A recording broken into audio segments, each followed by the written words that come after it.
Good morning, everybody. Today, I would really like to title this video, Anger at the Father.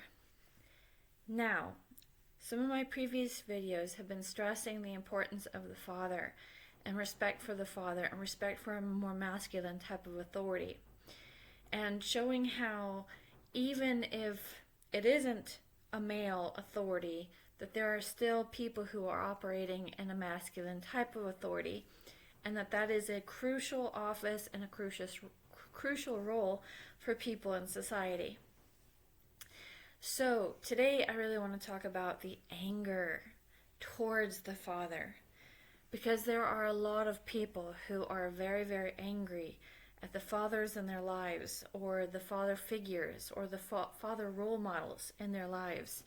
And that anger is absolutely legitimate. There isn't anybody who should ever say that, oh, well, fathers are perfect and they never make mistakes, or, they don't rip out our hearts sometimes, because sometimes they really, really do. So I really wanted to talk about anger at the Father, or anger at any kind of father authority.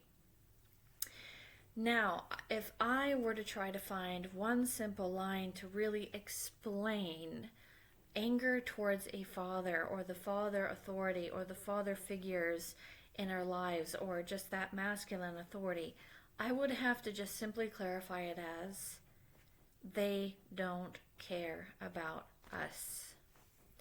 I think that there is a lot of music and a lot of pieces of literature that really, really explain this feeling. And in fact, I think Michael Jackson basically put it just that way, is that they don't really care about us. They don't really care about us. And you see Michael Jackson in a prison screaming at authority, and groups of men who are in that prison who do not feel that anybody cares about them. And they have been jaded and completely convinced that all the father type figures, which include the police, don't actually really care about them. And I really, really think that when you have an authority type that is very masculine in nature, that has the role of basically preserving people's personal boundaries, that's there to basically confront and to guide, it is incredibly difficult to be able to operate in those particular roles if the people around you don't recognize that you act or confront or guide with care.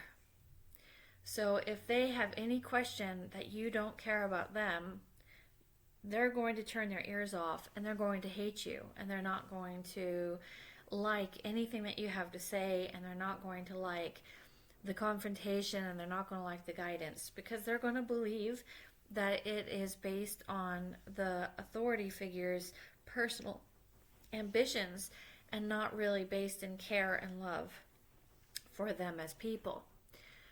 So I would have to say that as we look around society and we see women on the march who are feminist and very angry, and as we see children rebelling, and as we see countless of university students tearing cities down, and we're seeing Black Lives Matter and defund the police and all these other things, which I really, really, really, truly, I once again want to stress that no matter how corrupt or ambitious father figures or types are, not having them in society, keeping the balance between people and everything else, is the recipe for tragedy. So even extremely corrupt authority is better than no authority at all. So any kind of communist type thinking, or any kind of bitterness or real riotousness that we express towards these figures in our life, is completely absurd and should never happen. Nobody should burn cities down. I was watching a women's suffrage YouTube trailer video on YouTube, and they were really talking about how in England, when the women were trying to get the right to vote, they were putting pipe bombs in places, and they were throwing rocks in windows and all these other things. And to me, I think that that is really, really, really foolish, and I don't think that helps anything.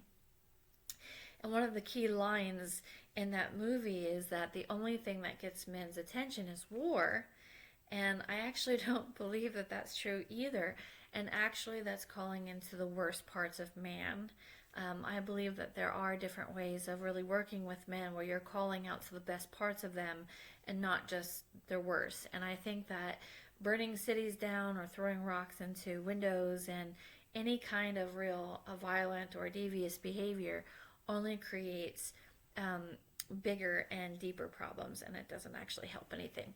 So nobody, it doesn't matter how justified you are or how uncaring authority is, really rioting and throwing rocks and burning things down is not appropriate, and it should never happen.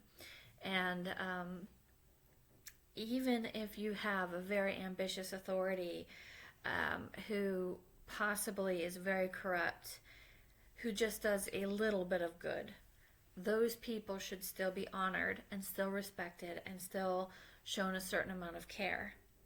But I think all of us can have an anger towards men in our life or people who hold a manly, masculine type of authority because of the fact that there were times that they let us down.